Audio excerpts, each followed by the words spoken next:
नमस्कार दोस्तों, study channel में मैं आपका स्वागत करता हूं।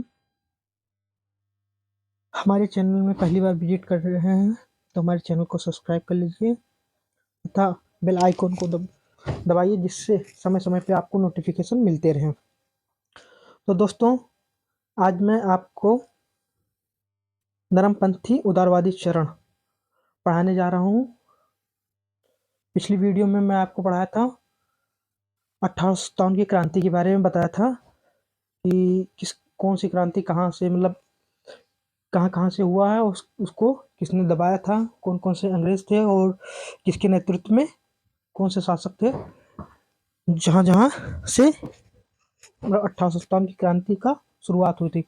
क्योंकि 1857 की क्रांति में एक नेतृत्व नहीं था, मतलब एक संगठन नहीं था, इसलिए उसका क्या हुआ, 1857 की क्रांति विफल रहा।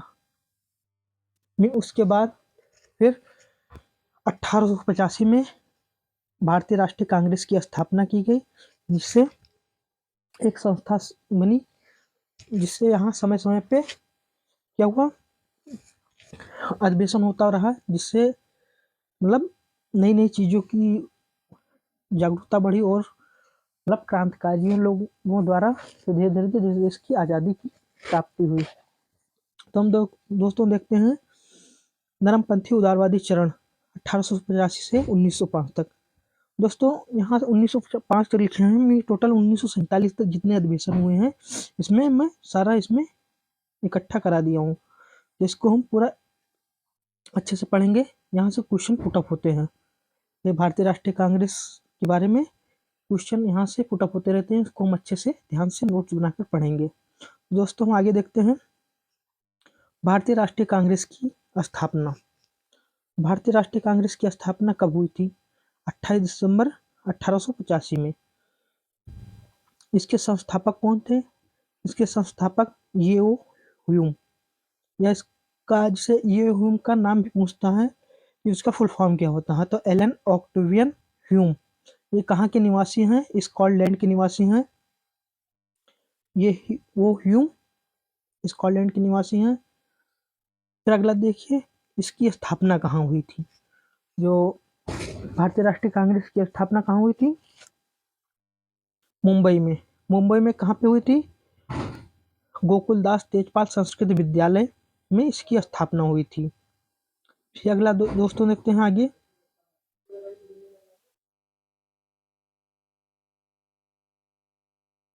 दोस्तों, भारतीय राष्ट्रीय कांग्रेस का जो नामकरण किया था, किसने किया था? दादा भाई नौरोजी ने। इसका पूर्ण नाम, पहले इसका नाम था भारतीय राष्ट्रीय संघ था, पर जो दादा भाई नौरोजी थे, इनका नाम चेंज कर भारतीय राष्ट्रीय कांग्रेस कर दिए हैं। जैसे इसका पूर्ण नाम क्या था? भारतीय राष्ट्रीय संघ। दादा भाई नौरोजी ने इसका नामकरण करके दादा भाई नौरोजी ने क्या किया था? भारतीय राष्ट्रीय कांग्रेस कर दिया था। जब भारतीय राष्ट्रीय कांग्रेस की स्थापना हुई थी, तो उस समय का जो वायसराय था, कौन था? लॉर्ड डफरिन था। उस समय 1884 से 1888 तक लॉर्ड डफरिन क्या था? उस समय का वायसराय था। फिर दोस्तों, हम आगे देखते हैं किसने क्या कहा, इसके बारे में हम देखते हैं कि किसने क्या क्या कहा। इसके बारे में देखते हैं कि भारतीय राष्ट्रीय कांग्रेस को अन्य नामों से, जैसे डफरिन ने इसे क्या कहा था? डफरिन ने कहा था सूक्ष्मदर्शी अल्पसंख्यकों की संख्या। मतलब भारतीय राष्ट्रीय कांग्रेस का मतलब नाम बताए, मतलब इनका तिरस्कार कर रहे थे। किसका नाम क्या है? डफरिन के द्वारा इसमें क्या था?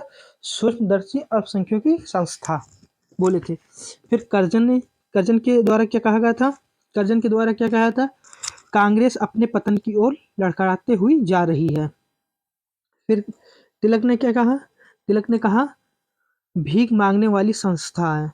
मतलब जैसे एग्जाम में यहाँ से क्वेश्चन पूछता है कि डफरिन के द्वारा भारतीय राष्ट्रीय कांग्रेस को क्या कहा गया था, जिसे पूछता था सूक्ष्मदर्शी अल्पसंख्यकों की संस्था पूछता है। फिर तिलक के बारे में पूछ लेता है कि तिलक ने क्या कहा था, भीख मांगने वाली संस्था है। या फिरोज शाह मेहता ने क्या कहा था? फिरोज शाह मेहता ने कहा था कांग्रेस की आवाज़ जनता की आवाज़ नहीं है। फिर अगला गांधी जी ने क्या कहा था? गांधी जी ने कहा था कांग्रेस को समाप्त करने का सुझाव दिया था। फिर अगला देखते हैं दोस्तों, पहले यह अधिवेशन पुणे में आयोजित होना था, लेकिन प्लेग की बीमारी के कारण यह मुंबई में आयोजित हुआ था। जो 1800 ये जो इसका भारतीय राष्ट्रीय कांग्रेस की स्थापना होना था, इसको कहाँ होना था? इसकी स्थापना पुणे में होनी थी, मैं वहाँ प्लेग की बीमारी फैलने के कारण इसका स्थापना कहाँ हुआ? मुंबई में। मुंबई में कहाँ हुआ था? तेजपाल गोपाल दास तेजपाल विद्यालय, सॉरी, इसकी स्थापना कहाँ हुआ था? गोकुल दास तेजपाल संस्कृत विद्यालय में इसकी स्थापना हुई थी। फिर दोस्तों, फिर हम आगे देखते हैं इस अधिवेशन के बारे में। कौन से अधिवेशन कब और कहाँ हुए, इसकी विशेषता के बारे में देखते हैं, क्योंकि यहाँ से एग्जाम में क्वेश्चन उठते हैं। दोस्तों, पहला अधिवेशन जो हुआ था उसका स्थान और फिर उसके अध्यक्ष कौन थे, फिर उसकी विशेषता के बारे में देखते हैं। प्रथम अधिवेशन कब हुआ था? 1885 में मुंबई में हुआ था, और इसके जो अध्यक्ष थे बिमेश चंद्र बनर्जी थे। ये पहले हिंदू अध्यक्ष थे। जैसे अब एग्जाम में पूछता है कि पहले हिंदू भारतीय राष्ट्रीय कांग्रेस के हिंदू अध्यक्ष पहले कौन थे, तो क्या था? बिमेश चंद्र बनर्जी थे। जो शुरू में भारतीय राष्ट्रीय कांग्रेस के जो अधिवेशन हुआ था, तो उसमें 72 प्रतिनिधि इसमें शामिल थे। इसका जो महासचिव कौन थे? येओ ह्यूम थे। फिर दोस्तों आगे देखते हैं, 1886 में इसका अधिवेशन कहाँ हुआ था? कलकत्ता में हुआ था। इसकी अध्यक्षता कौन किए थे? दादा भाई नौरोजी, जो ये पहले पारसी थे। ये 3 बार आयोजन में, मतलब इसकी अध्यक्षता 3 बार किए थे, 1886, 1893 और 1906 में। तथा इसने भारतीय सुधार समिति की स्थापना की थी 1887 में। जो दादा भाई नौरोजी थे, ये भारतीय सुधार समिति की स्थापना किए थे 1887 में। फिर 1887 में भारतीय राष्ट्रीय कांग्रेस की स्थापना, मतलब अध्यक्षता कहाँ हुई थी? 1887 में मद्रास, बदरुद्दीन तैयब प्रथम मुस्लिम अध्यक्ष।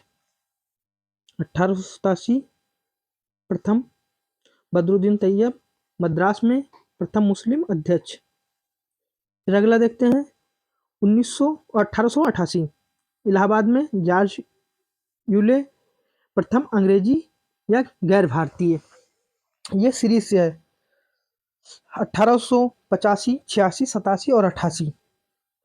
ये एग्जाम में पूछता है कि प्रथम कौन थे, तो बिमेश चंद्र बनर्जी। दूसरा 1886 में दादा भाई नौरोजी, जो 3 बार अध्यक्षता किए थे। फिर प्रथम मुस्लिम अध्यक्ष कौन थे? बदरुद्दीन तैयब थे, जो मद्रास से हुआ था इसकी अध्यक्षता। और 1888 में इलाहाबाद जॉर्ज यूले प्रथम अंग्रेज गैर भारतीय जो थे, प्रथम अंग्रेज थे। जब दूसरी अंग्रेज कौन है? दूसरी बार किसने किया था? 1889 में बम्बई में हुआ था, विलियम बेडरवन। ये 21 वर्षीय मताधिकार पारित किए थे। इनके समय में जब इसकी मतलब अध्यक्षता हुई थी, तो इसमें 21 वर्षीय मताधिकार को पारित किया गया था। फिर 1890 में इसकी स्थापना कहाँ हुई थी? कलकत्ता में। इसके अध्यक्ष कौन थे? फिरोज शाह मेहता।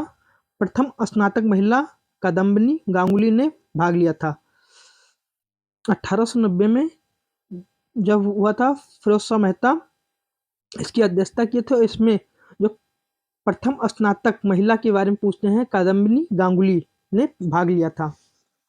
जैसे आपके एग्जाम में पूछता है कि प्रथम स्नातक महिला कौन थी, तो कादम्बिनी गांगुली थी। फिर दोस्तों हम आगे देखते हैं 1896 में। 1896 में कहाँ हुआ था? कलकत्ता में। उसके अध्यक्ष कौन थे? रहमतुल्लाह साहनी। पहली बार वंदे मातरम गाया गया था 1896 में। और फिर जिससे आपके एग्जाम में पूछता है 1896 में वंदे मातरम किस भारतीय राष्ट्रीय कांग्रेस के अधिवेशन में गाया गया था। तो आप बताएंगे 1896 में कलकत्ता में अधिवेशन हुआ था जिसकी अध्यक्षता रहमतुल्लाह सैनी ने किया था। पहली बार वंदे मातरम गाया गया था। फिर देखते हैं 1905। 1905 में क्या होता, इसकी अध्यक्षता कहाँ हुआ था, वाराणसी में। इसके अध्यक्ष कौन थे, गोपाल कृष्ण गोखले था। इसमें क्या होता, स्वदेशी या बंग भंग आंदोलन का समर्थन हुआ था। 1905 बनारस और गोपाल कृष्ण गोखले अध्यक्ष थे और स्वदेशी या बंग भंग आंदोलन का समर्थन हुआ था। अब इसमें हम पॉइंट से ऐसे याद कर लेंगे जिससे हमें याद करने में आसानी हो जाए। पहले दोस्तों देखते हैं, पहले इसको 5 देख लेंगे, 1989 तक देख लेंगे कि 1985 में कौन था, विवेक चंद्र बनर्जी। फिर दादा भाई नौरोजी 1986, 1987 में बदरुद्दीन तैयब और 1988 में जॉर्ज यूले और तथा 1989 में विलियम बेडरबन। इनका एक सीरियल वाइज होगा। फिर फिरोज शाह मेहता जो थे, ये कलकत्ता में अधिवेशन हुआ था, 1890 में हुआ था। फिर यहाँ से आपके एग्जाम में क्वेश्चन आता है 1896 में कलकत्ता अधिवेशन जो पहली बार वंदे मातरम गाया गया था, कहाँ गाया गया था, 1896 में रहमतुल्लाह सैनी के अध्यक्षता में। फिर अगला देखते हैं, वाराणसी में 1905 था, इसको भी देख लीजिए। पहली बार वंदे मातरम गोपाल कृष्ण गोखले स्वदेशी बंग भंग आंदोलन का समर्थन हुआ था। फिर दोस्तों आगे देखते हैं,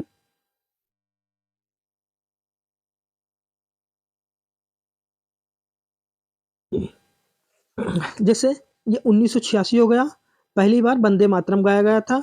फिर 1911 में क्या होता, 1911 में कलकत्ता में विशन नारायण धर जनगण मंगल पहली बार गाया गया था।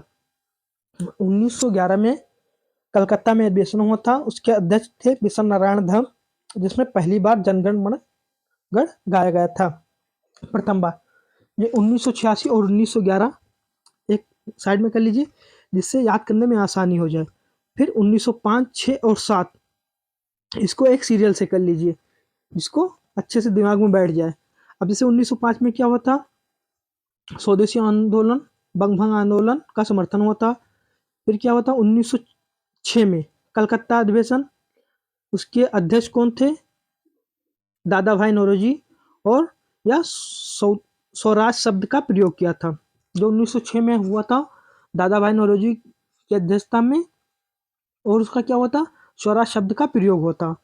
फिर 1907 में क्या हुआ था, 1907 और सूरत, यहाँ से जिसे जो कांग्रेस का प्रथम विभाजन हुआ था गरम दल और नरम दल में, इसको एग्जाम में पूछता है कि 1907 में सूरत अधिवेशन रास बिहारी बोस, 7 से सूरत हो गया।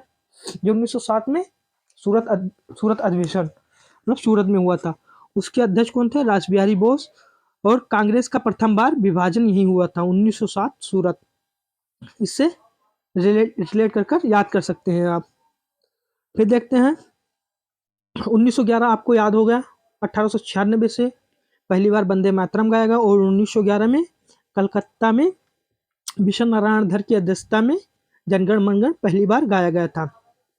1907 और 1916 एक साथ रिलेट कर लीजिए जिससे याद करने में आसानी हो जाए। जो साथ में सूरत में क्या, 1907 में सूरत रास बिहारी बोस के अध्यक्षता में कांग्रेस का प्रथम बार विभाजन हुआ था गरम दल और नरम दल के।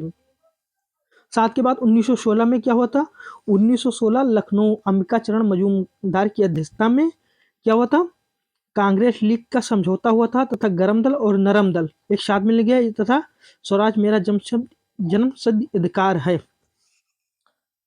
जैसे 1916 में क्या होता, 1907 में कांग्रेस का विभाजन हुआ था गरम दल नरम दल का, और 1916 में क्या होता, मुस्लिम लीग की समझौते, कांग्रेस और मुस्लिम लीग तथा गरम दल और नरम दल एक साथ मिल गए थे 1916 में लखनऊ अधिवेशन अंबिका चरण मजूमदार की अध्यक्षता में। फिर दोस्तों आगे देखते हैं 1907 और 16 रिलेट कर लीजिए। जिससे जिससे याद करने में आसानी हो जाए। 1907 और 16 को 7 और 16 को अच्छे से रिलेट कर लीजिए, जिससे याद करने में कि 7 में विभाजन हुआ और 16 में एक साथ हो गए। फिर आगे देखते हैं 1917।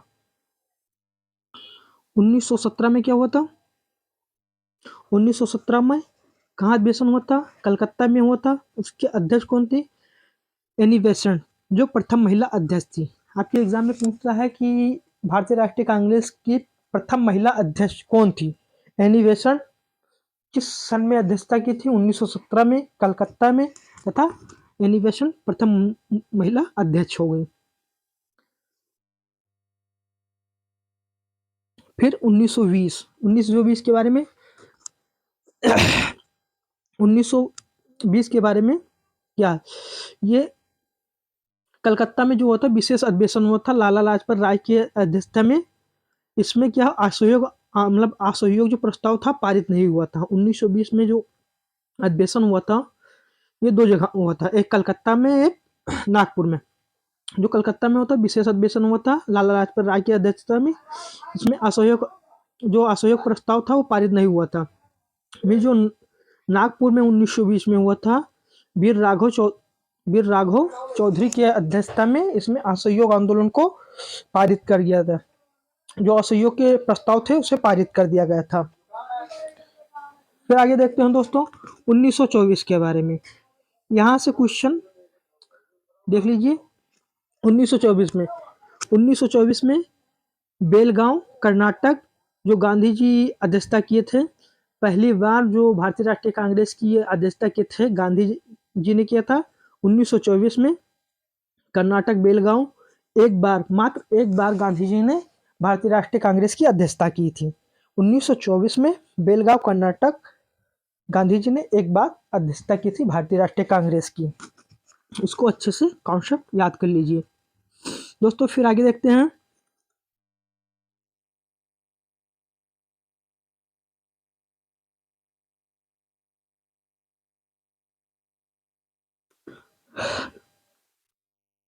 अधिवेशन 1925 में कहाँ हुआ था? 1925 कानपुर, सरोजिनी नायडू प्रथम भारतीय महिला अध्यक्ष। जैसे आप में पूछता है एग्जाम में कि प्रथम महिला अध्यक्ष कौन थी? एनी बेसेंट 1917 में की थी। फिर उसके 8 साल बाद किसने किया था? 8 साल बाद किसने किया था? सरोजिनी नायडू। 17/8/25 हो गया। और फिर इसके 8 साल बाद नलिनी सेन गुप्ता ने किया था 1833 में। तो 8 जोड़ लीजिए, 3 महिला अध्यक्ष की थी। पहला कौन था? सरोजिनी नायडू, तो एनी बेसेंट 1917 में। फिर 8 जोड़ दीजिए 1925 में सरोजिनी नायडू। फिर 8 जोड़ दीजिए 1933 में नलिनी सेन गुप्ता ने भारतीय राष्ट्रीय कांग्रेस की अध्यक्षता की थी। एक सीरियल वाइज 8 जोड़ लीजिए, इससे एक सीरीज बन जाए। तो 17 में एनी बेसेंट ने किया था। फिर 25 में किसने किया था? कानपुर अधिवेशन, सरोजिनी नायडू प्रथम भारतीय महिला अध्यक्ष। जो सरोजिनी नायडू थी प्रथम महिला अध्यक्ष थी, और जो एनी बेसेंट थी प्रथम महिला अध्यक्ष थी, और जो सरोजिनी नायडू है प्रथम भारतीय महिला अध्यक्ष है। ये हिंदी का राष्ट्रभाषा के रूप में प्रयोग किया था। इसने क्या था? हिंदी को राष्ट्रभाषा के रूप में प्रयोग करने का प्रस्ताव रखा था इनकी अध्यक्षता में। फिर 1928 में क्या हुआ था? 1928 में कलकत्ता में अधिवेशन हुआ था मोतीलाल नेहरू की अध्यक्षता में। इसमें क्या हुआ था? नेहरू रिपोर्ट को स्वीकार करने की बात की गई थी। स्वीकार न होने पर इसे अहिंसक असहयोग जारी कर दिया। जो 1928 में हुआ था मोतीलाल नेहरू की नेहरू रिपोर्ट जो को स्वीकार करने की बात की गई थी, इसे स्वीकार नहीं किया गया था। इसे अहिंसक असहयोग जारी रहने लिए कह दिया गया था। फिर आगे देखते हैं 1929 में 44वां अधिवेशन है ये। 1929 में किसने किया था? ये 1929 का अधिवेशन विशेष मतलब क्या है? इसमें जो अधिवेशन हुआ था इसको याद करें, क्योंकि यहाँ से क्वेश्चन उठते हैं। 1929 का अधिवेशन कहाँ हुआ था? 44वां अधिवेशन है 1929 में। कहाँ हुआ था? लाहौर में हुआ था। किसकी अध्यक्षता में हुआ था? जवाहरलाल नेहरू के। इसमें क्या पूर्ण स्वराज का प्रस्ताव पारित किया गया था, जो 1929 में 44वां संविधान 44वां अधिवेशन 1929 में लाहौर में हुआ था। जवाहरलाल नेहरू की अध्यक्षता में पूर्ण स्वराज का प्रस्ताव रखा गया था, जो 31 दिसंबर 1929 को हुआ था। पूर्ण स्वराज की को पारित किया था। फिर अगला देखते हैं दोस्तों, 1930 में क्या हुआ था? कांग्रेस का कोई अधिवेशन नहीं हुआ था, जो 1929 में हुआ था, मगर 1930 में कोई अधिवेशन नहीं हुआ था। 26 जनवरी 1930 को पूर्ण स्वाधीनता दिवस मनाया गया था, जिससे हम फिर उसके बाद जो 26 जनवरी 1900 क्या है, 26 जनवरी को हम पूर्ण स्वाधीनता दिवस मनाते हैं, जिससे हमें क्या होता है, इससे हम फिर अपना गणतंत्र दिवस मनाते हैं 26 जनवरी को। इसी से यहीं से उठा है, 26 जनवरी को अपना पूर्ण स्वाधीनता दिवस को मनाया गया था। फिर आगे देखते हैं दोस्तों, 1931 में 1931 में अधिवेशन कहाँ हुआ था? कराची में। किसकी अध्यक्षता में हुआ था? 1931 में कराची अधिवेशन सरदार वल्लभ भाई पटेल। इसमें क्या था? मूल अधिकार की मांग भी शामिल था, तथा गोलमेज सम्मेलन में कांग्रेस भाग लिया था। 1931 में गोलमेज सम्मेलन में गांधी जी ने भाग लिया था। इसमें एक गांधी जी ने कहा था कि गांधी मर सकता है पर गांधीवाद नहीं। ये स्टेटमेंट मतलब इसको याद, गांधी मर सकता है मगर गांधीवाद नहीं। 1931 में गोलमेज सम्मेलन हुआ था। 1930, 31 और 32 में हुआ था। में जो 1931 है उसमें क्या हुआ था? जो गांधी जी ने उसमें भाग लिया था गोलमेज सम्मेलन में। 1931 वाले गोलमेज सम्मेलन में गांधी जी ने भाग लिया था। फिर अगला देखते हैं दोस्तों, 1934 में 1934 का अधिवेशन कहाँ हुआ था? मुंबई में हुआ था। इसकी अध्यक्षता किसने किया था? इसकी अध्यक्षता डॉक्टर राजेंद्र प्रसाद ने किया था, तथा इसे कांग्रेस समाजवादी पार्टी की स्थापना की थी। जो राजेंद्र प्रसाद ने कांग्रेस समाजवादी पार्टी की स्थापना की थी। फिर अगला देखते हैं दोस्तों, 1937 का अधिवेशन, ये महत्वपूर्ण है, फैजपुर। इसकी जो ये क्या है, पहली बार गांव में अधिवेशन हुआ था।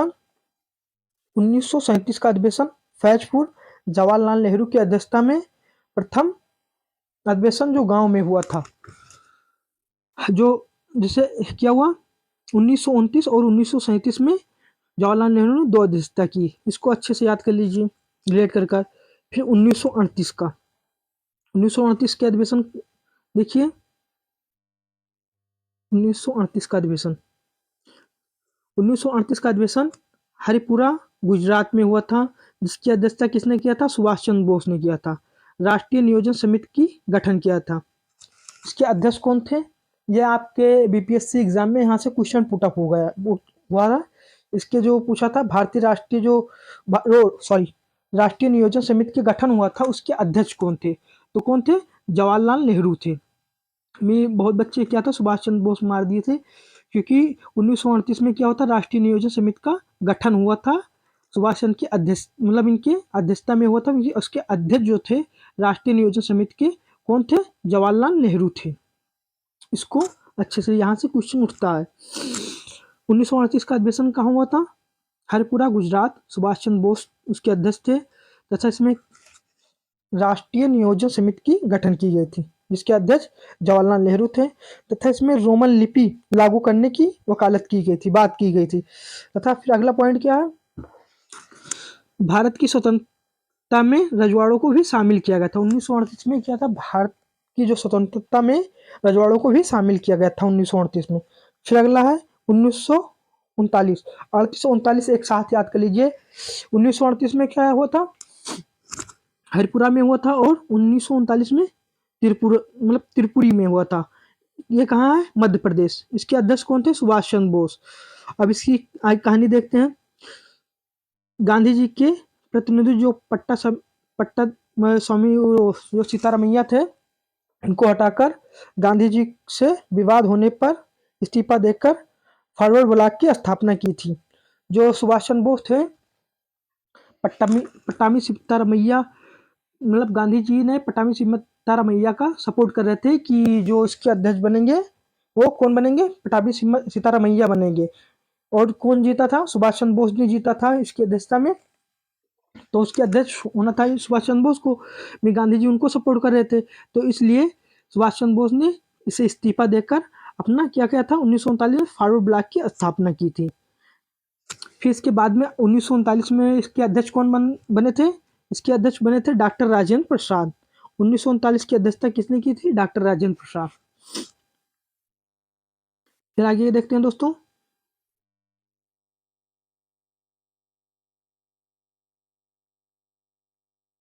1939 हो गया। फिर आगे देखते हैं 1940 से 45 से, क्योंकि इसमें क्या हुआ था, द्वितीय विश्व युद्ध चालू हो गया था, तो इसमें इसके बीच में कोई मतलब अधिवेशन नहीं हुआ। तो 1940 से 45 के बीच में उसके अध्यक्ष कौन थे, अब्दुल कलाम आज़ाद, जो सबसे लंबे समय तक थे तथा सबसे युवा अध्यक्ष थे। इसके बारे में पूछता है कि भारतीय राष्ट्रीय कांग्रेस के सबसे युवा अध्यक्ष कौन है, तो अब्दुल कलाम आज़ाद थे तथा सबसे लंबे समय तक थे 1940 से 45 तक, क्योंकि इसमें द्वितीय विश्व युद्ध चल रहा था, इसलिए इसमें कोई अधिवेशन इसमें बीच में नहीं हुआ था। फिर आगे दोस्तों देखते हैं 1946 से 47 तक। 1946 से 47 तक भारत आज़ाद होने के समय में, जब भारत को स्वतंत्रता मिली थी, तो उस समय भारतीय राष्ट्रीय कांग्रेस के अध्यक्ष कौन थे। ये एग्जाम में आपसे पूछता है कि भारत की आज़ादी के समय भारतीय राष्ट्रीय कांग्रेस के अध्यक्ष कौन थे, तो जेबी कृपलानी थी। 1946 से 47 में इसका अध्यक्षता कहाँ हुआ था, मेरठ में हुआ था, तथा इसके जो अध्यक्ष थे जेपी कृपलानी थी, स्वतंत्रता के समय अध्यक्ष थी जेपी कृपलानी। यहाँ से लास्ट में एक क्वेश्चन ये बनता है, इसको देख लीजिए, क्योंकि 1947 में मेरठ में अधिवेशन हुआ था, क्योंकि ये सबसे लास्ट अधिवेशन था, इसलिए। फिर अगला देखिए जो लास्ट में बताया था, 1917 में कौन थे, अधिवेशन। फिर 1908 जोड़ दीजिए, 1917 के बाद 8 जोड़ दीजिए, 1925 में कौन थी, सरोजिनी नायडू प्रथम महिला अध्यक्ष, सरोजिनी वो थी एनी बेसेंट, और प्रथम भारतीय महिला कौन थी, सरोजिनी नायडू, तथा जो अगली अध्यक्ष थी जो अंग्रेजी महिला थी वो कौन थी, नलिनी सेनगुप्ता थी, जो 1833 में क्या हुआ था, कलकत्ता में भारतीय राष्ट्रीय कांग्रेस की अधिवेशन की थी। तो दोस्तों ये आपका भारतीय राष्ट्रीय कांग्रेस का पूरा 1885 से लेकर 1947 तक आपका कंप्लीट हो गया। अब फिर दोस्तों हम आगे नेक्स्ट वीडियो में फिर हम इसके बाद में आपको उदारवादी चरण पढ़ा चुके हैं, अब इसके बाद में आपको पढ़ाएंगे, कंटिन्यू रहे ये हमारे चैनल में। दोस्तों आज के लिए यहीं तक, हमारे चैनल में कंटिन्यू रहिए, जिससे आपको समय समय पर नोटिफिकेशन मिल जाए, और हमारे चैनल को सब्सक्राइब कर लिए तथा बेल आइकन को दबा दीजिए, जिससे समय समय पर नोटिफिकेशन मिल जाए। थैंक यू, धन्यवाद दोस्तों।